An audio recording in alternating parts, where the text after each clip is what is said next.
साई राम ओम गुरु। अध्याय 14 केदारनाथ यात्रा। गंगोत्री से यमुनोत्री की सुख में घर बैठे तीर्थ यात्रा द्वारा वहाँ के अलौकिक दृश्यों के दर्शन पाकर हम सब कृतज्ञ हुए। आगे तीसरे धाम केदारनाथ की ओर बढ़ते हुए उस यात्रा का आनंद लेने की बारी है। यमुनोत्री से केदारनाथ पहुँचने में ओम गुरु को 1.5 दिन का समय लगा। वहाँ वे अपने समूह के साथ एक बड़े आश्रम में ठहरे। केदारनाथ में उन्हें गंगोत्री तथा यमुनोत्री से भिन्न अनुभव हुए। वहाँ लंबी जटाओं वाले नागा साधुओं के दर्शन साधारण रूप से किए जा सकते हैं। तन पर धूनी की भस्म रमाए अग्नि के समक्ष बैठकर वे निरंतर भगवान शिव शंभू के नाम का जप करते हुए मन को मोह लेते हैं। पहाड़ों की ऊंचाइयों पर चारों ओर ओम नमः शिवाय की गूंज हो रही थी।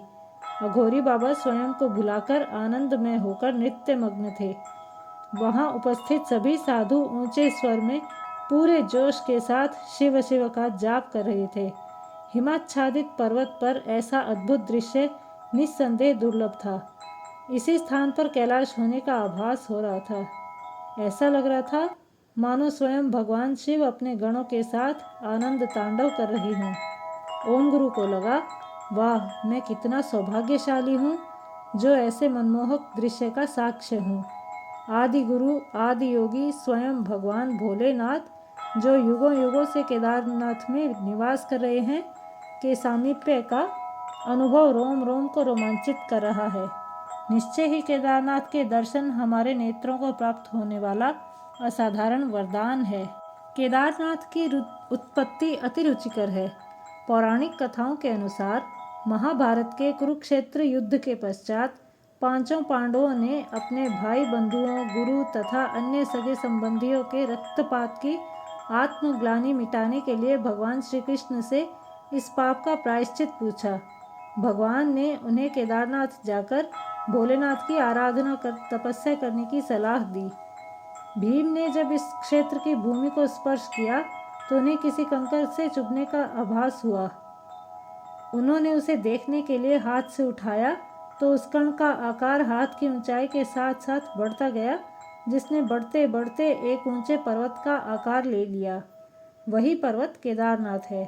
चूंकि यह घटना द्वापर युग की है, जिससे सिद्ध होता है कि केदारनाथ का अस्तित्व युगों युगों से है। पांचों साधकों के समूह ने 24 किलोमीटर की ऊंचाई वाले केदारनाथ की ओर प्रस्थान किया।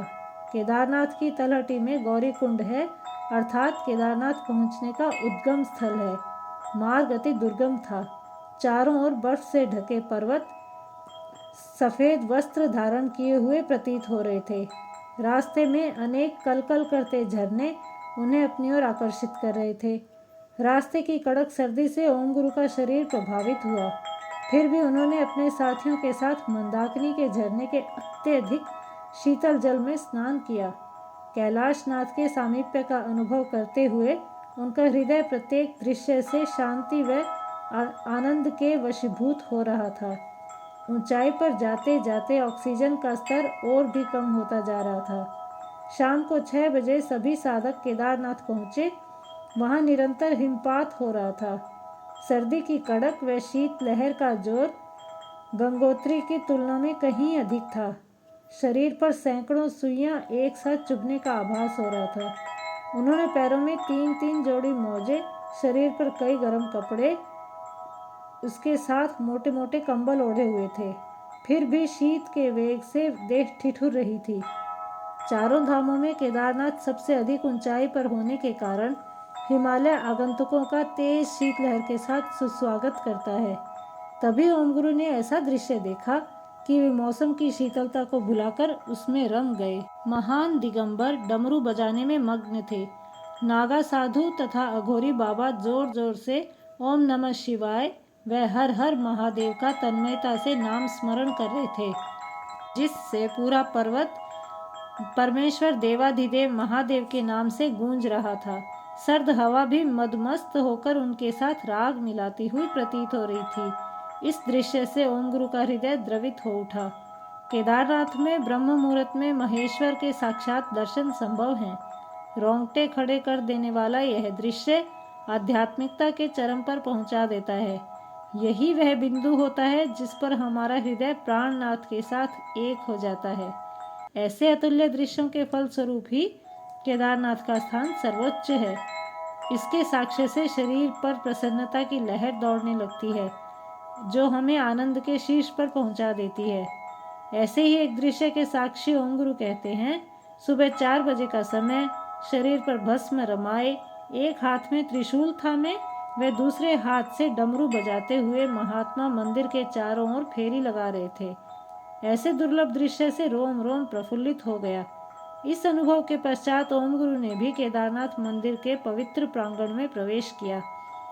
वे वहीं स्वयं को भुलाकर भोलेनाथ की अभिषेक आराधना में 1 घंटे तक लीन रहे। उन्हें चारों ओर हर ध्वनि प्रणव मंत्र ओम जैसी लग रही थी। वे वहां उपस्थित महात्माओं से वार्तालाप करना चाहते थे, किंतु फिर उस चेतावनी को याद कर ओम गुरु ने अपनी तीव्र इच्छा पर नियंत्रण किया कि महात्माओं से अनावश्यक बातचीत करने का प्रयत्न उनकी साधना में अवरोध डाल सकता है। इसलिए उनसे किसी भी प्रकार के साक्षात्कार का दुस्साहस न किया जाए। अनेक महात्माओं की केदारनाथ के आसपास समाधियां हैं। आदि शंकराचार्य की समाधि भी वहीं पर है। ओम गुरु को उन समाधियों के दर्शन से बहुत संतुष्टि मिली। केदारनाथ में ऐसे ही अनेक आश्चर्यचकित करने वाले दृश्यों के प्रभाव के कारण ओम गुरु रात भर सो न पाए। वे वहाँ के भक्ति भाव से अत्यधिक प्रभावित थे। ऐसे दृश्य उनकी कल्पना से बिल्कुल परे थे। उनका मानना है कि जो कोई भक्ति भावना से ओतप्रोत होकर वहाँ जाता है, उसे इस आनंदमयी स्वाद की अनुभूति अवश्य होती है। जय साई राम, जय ओम गुरु।